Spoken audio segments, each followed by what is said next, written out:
Hi, Sycra here. So I'm going to show you a real quick and easy way to set up some perspective lines in Photoshop.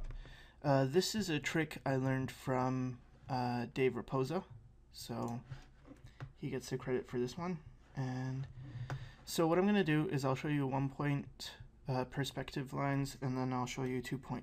So I'm going to create a new layer, and using the line tool and black, I'm going to figure out where my horizon line is. So let's just say it's here, and I'm going to hold down shift so I get a straight line.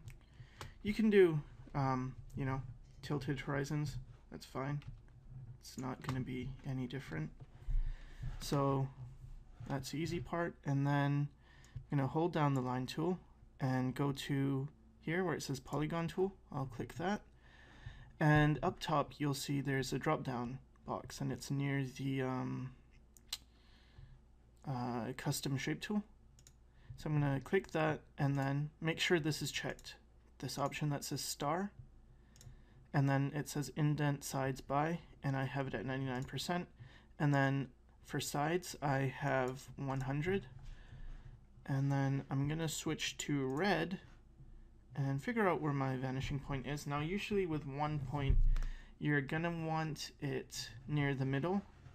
I mean, it doesn't have to be, but often that's the case, because when it's close to sides, that usually means you're gonna be dealing with 2-point perspective. So let's just put it near the middle, and I'm gonna click on the horizon line that I've already established, and then just click and drag, and you'll get these perspective lines.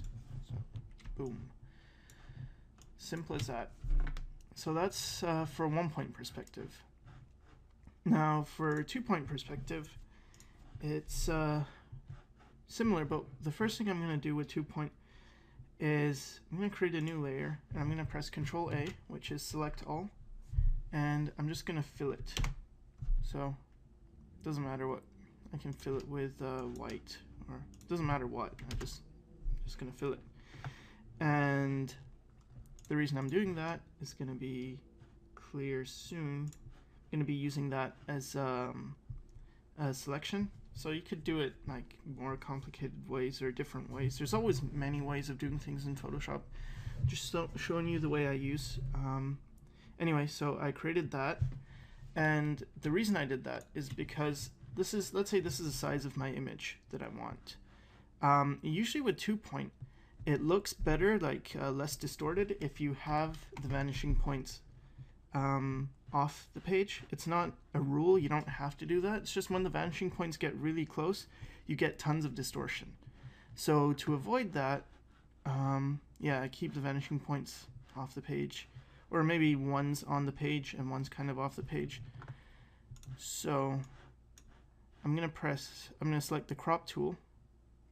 You can just press C, and that gives you the crop tool. And now if you select the whole area, instead of cropping, if I go close to the sides, I can actually increase the size of the canvas. So I'm going to do that and then press enter. So now the canvas is being increased. I'm working with a black background, so I'm just going to change it to gray.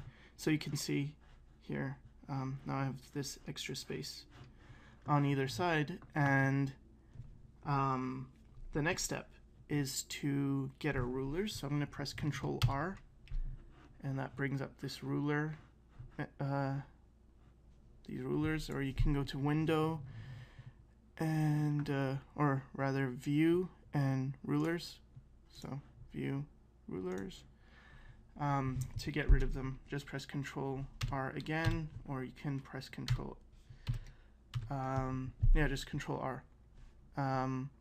Okay, and then I'm going to click at the top and then drag down a guide for where I want my horizon line.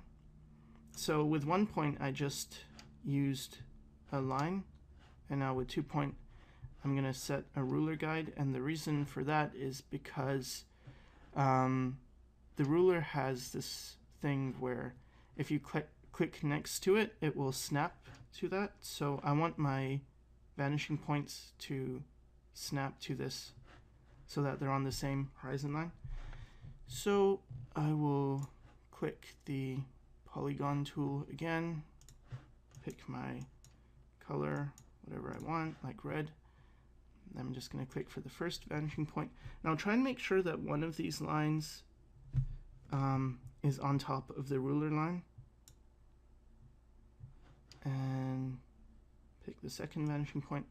And the same thing, I'll make sure another one of the lines is on the ruler line.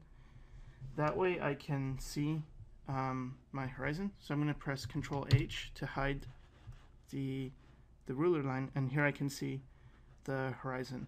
And if I wanted to do some kind of tilted horizon, just Ctrl A, Ctrl T to get the transform tool, and then I can rotate this to get the tilted horizon.